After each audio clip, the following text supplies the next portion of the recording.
Hey guys, Dan, I'm back with another video. Today, we're going to be talking about this upcoming week. We will have some definite volatility. We have rate cuts coming on the 17th. I'm sure we still are supposed to get some rate cuts. We have gone back above the 8-year resistance line for Bitcoin, going all the way back. Let me clean up the chart. It's a little messy with all my trading indicators on.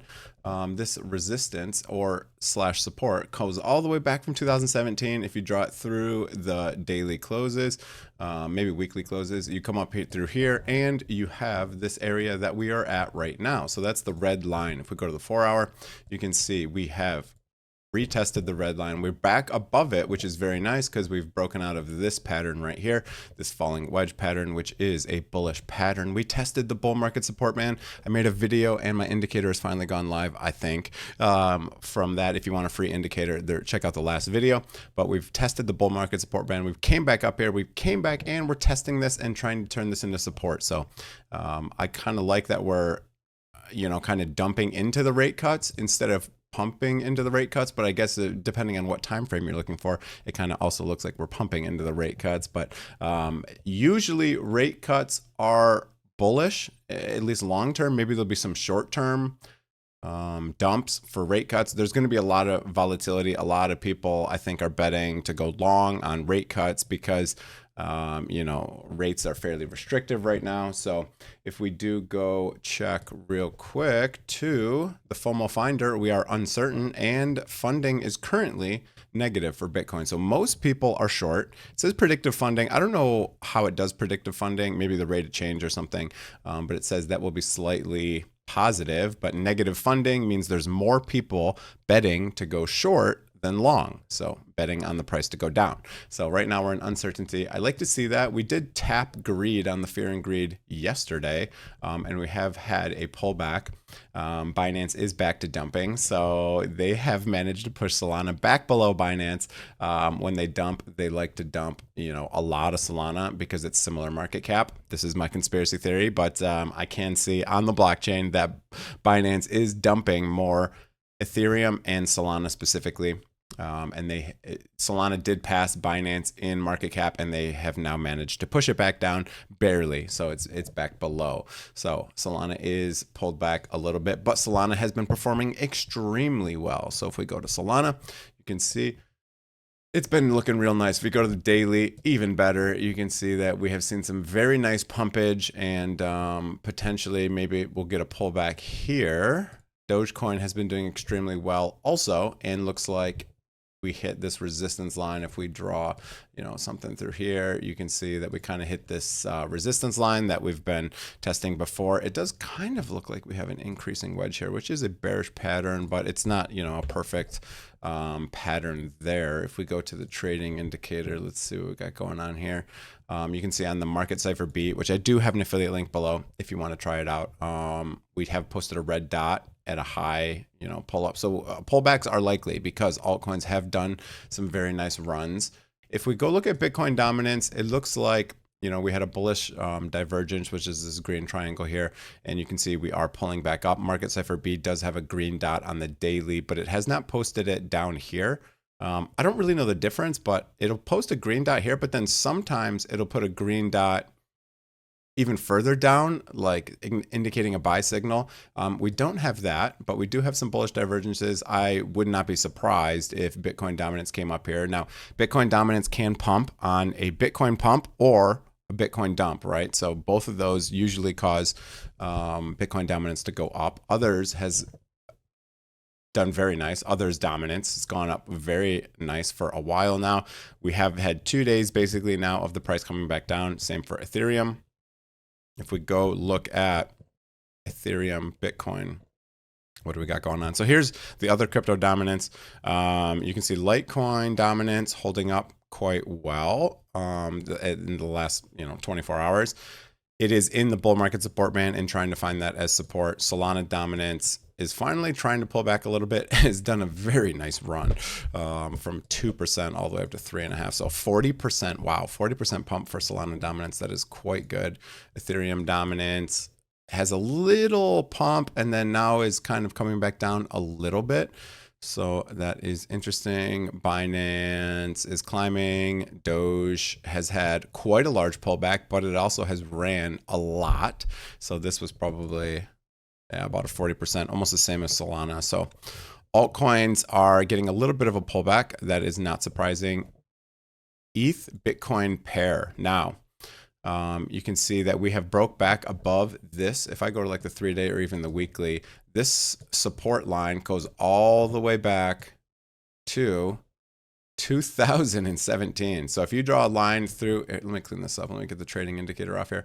If you draw a line through the daily closes here in 2017 through the tops here, you can see we have used this as resistance for quite some time. We've tried to break out of it many, many times, and we have finally actually broken above this. And then now it looks like we are trying to potentially turn this into support. So that would be quite good for altcoins. I do think that we will get one last very large run for Bitcoin. That's kind of my base case, is that we're going to see a very nice run for Bitcoin.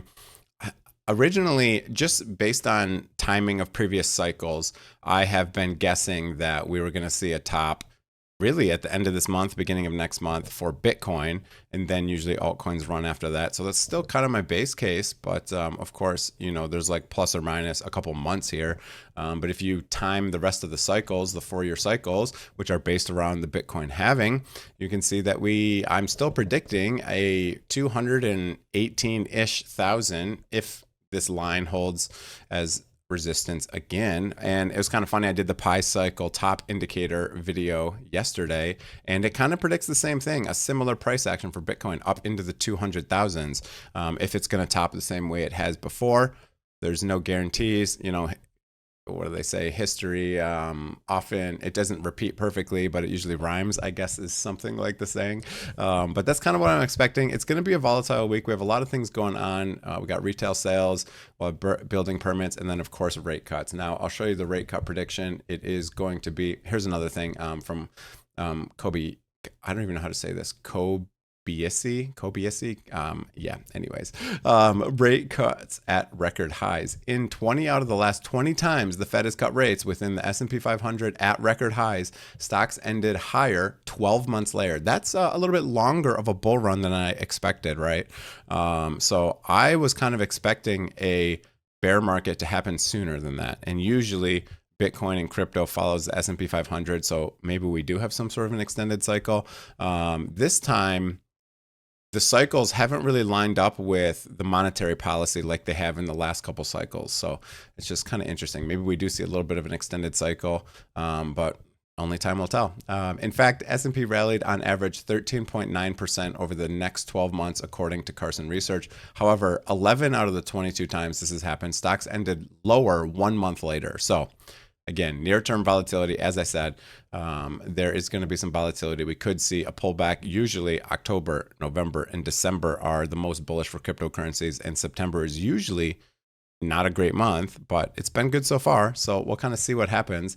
So that's kind of all I wanted to talk about today in the video. Is kind of, let's hit a couple more things real quick, and then we'll get out of here. FOMO Finder, we hit that. Liquidation. So liquidation heat map. This is Binance, Bitcoin. It's kind of changed a little bit. So a lot of the shorts have been wiped out. So on the 1 day, there still is more shorts. Oops, I don't want to look at Binance. I'm going to look at all the exchanges combined. 2 billion versus, 1.9 versus 1.8. So on the 1 day, it's about even. 7 day, you can see there's a lot more longs now because a lot of the shorts have been liquidated. So 10.3 billion versus 6 billion. And if you go to the 30 day, similar story. 8.8 billion versus 16 billion. So now there is a lot more people who are long, have longs open. As I said, funding, more people now are starting to go short. But so I think we could easily see another move into the 118, even 119, 120 to liquidate some of these shorts, and then we could see a push back down for sure. That is not out of the question. If we go check Ethereum, I'm sure we have something similar on the 30-day. Yeah, a lot of people are long, 13.6 billion, and 6.7 billion are short. So there's a lot of people building up longs below the price, which could mean we are in for a pullback. Of course, it's hard to say for certain, but we'll kind of see what happens here. But yeah, that's what we got going on. Hope you guys enjoyed the video. If you did, hit the like, hit the subscribe button. Just wanted to give a quick update on some of the coins here.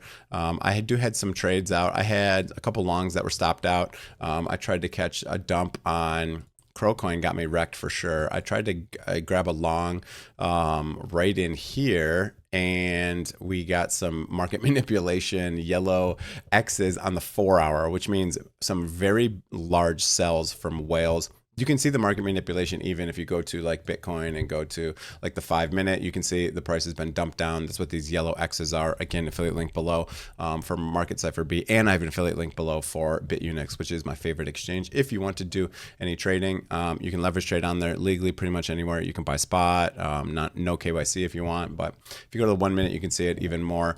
You can see the price got, was up here about 116.8, and then you can see that boom, boom, boom, boom, boom, boom, boom, a bunch of yellow X's indicating the market makers, the big whales, are having huge sell orders to dump the price. So those are the market manipulations, what they call it. You can see it up here, a lot of it.